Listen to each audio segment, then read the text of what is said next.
Now, when you look at this business about dopamine rising in anticipation of a reward rather than in response to the reward itself, it brings up one of the, it doesn't bring that up, it brings up one of the all-time interesting studies that was published about a decade ago.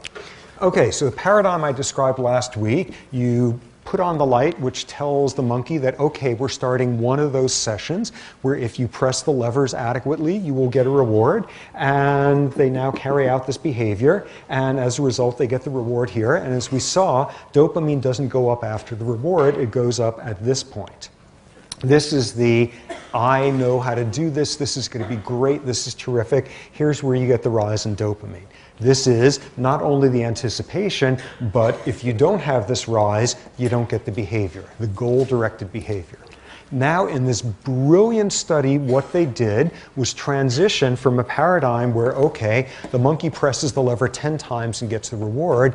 Now what you do is the monkey works and it gets the reward only half the time. It gets only a 50% reward rate unpredictably. And what happens to dopamine? Okay, got your choice. What's your vote? It doesn't rise as much. It rises the exact same amount. It rises even higher. Okay, you guys all understand anticipation and goal. It does this. It's one of the biggest rises you will find in dopamine in the brain short of cocaine. What have you just introduced into there? This is, I'm all over it. I know how this works. This is going to be great. I have mastery and control. I am the captain of my own lever pressing. This is all about that. What's this about? This is what dopamine does when you have introduced the word maybe into the equation.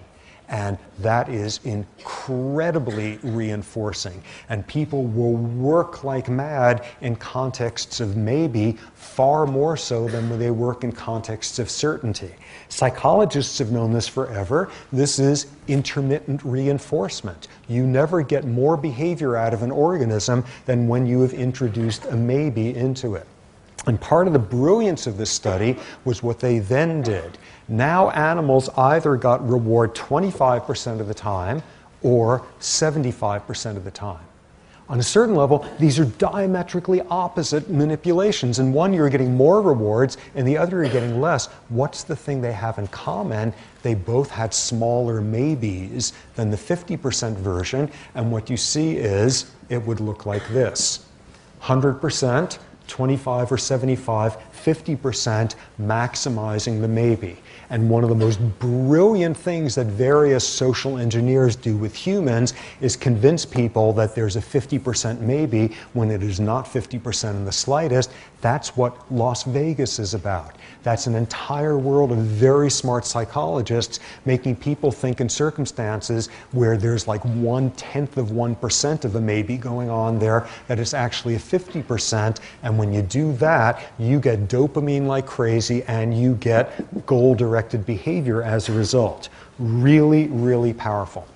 And this is so strongly the case that this explains an extremely cynical thing that a guy I knew in my dorm back when used to say all the time. How's this for like a dispirited view of what life is like? But possibly absolutely accurate, which is a relationship is the price you pay for the anticipation of it. How's that for a grim worldview? Go figure, this guy had what a string of disastrous relationships, but what you see here is introduce a maybe, and it is very, very powerful. One final piece of the dopamine system here that is pertinent, which is, as you might expect from all of our molecular biology stuff, there's all sorts of different dopamine receptor subtypes.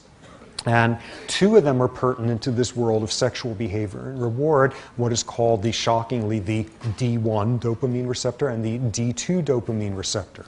And what studies show is in monogamous species, what happens is right after mating, when a pair bond is first formed, the second that's over with, levels of the D2 receptor go way down. You down-regulate the levels of the receptor, and you up-regulate the levels of the D1 receptor. What's that about?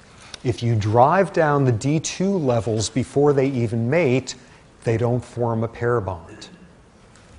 If you prevent the decline in the D2s after they've mated and pair bonded, or if you prevent the rise in the D1s, they'll pair bond, and then 8.5 minutes later, they'll go and pair bond with somebody else. The D2s seem to mediate the rewarding anticipatory aspects of pair bonding. The D1s on a certain rodential level seem to mediate the pleasure of the monogamous, the truly monogamous features of the pair bond. So very interesting interaction between the two. Okay, one last thing now about dopamine, and this one is like even more depressing than relationships or the price you pay. This was a study which was really like someday may come to haunt you majorly.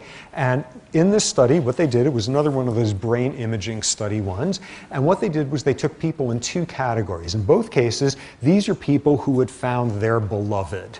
Their beloved, the person who was their soulmate, the person in whose arms they were going to die someday, the person. And they divided it between these two groups. One was a group where they had known the person in whose arms they're going to die for like 2.5 weeks. And the other is when they had been together for more than 5 years. So you put somebody in the brain scanner and you start flashing up at speeds, subliminal speeds of pictures of individuals they know, important control in the study, and embedded in there is a picture of their beloved, and suddenly somewhere along the way up flashes the picture of their beloved, be in a short-term relationship, and the dopamine system goes crazy and activates like mad.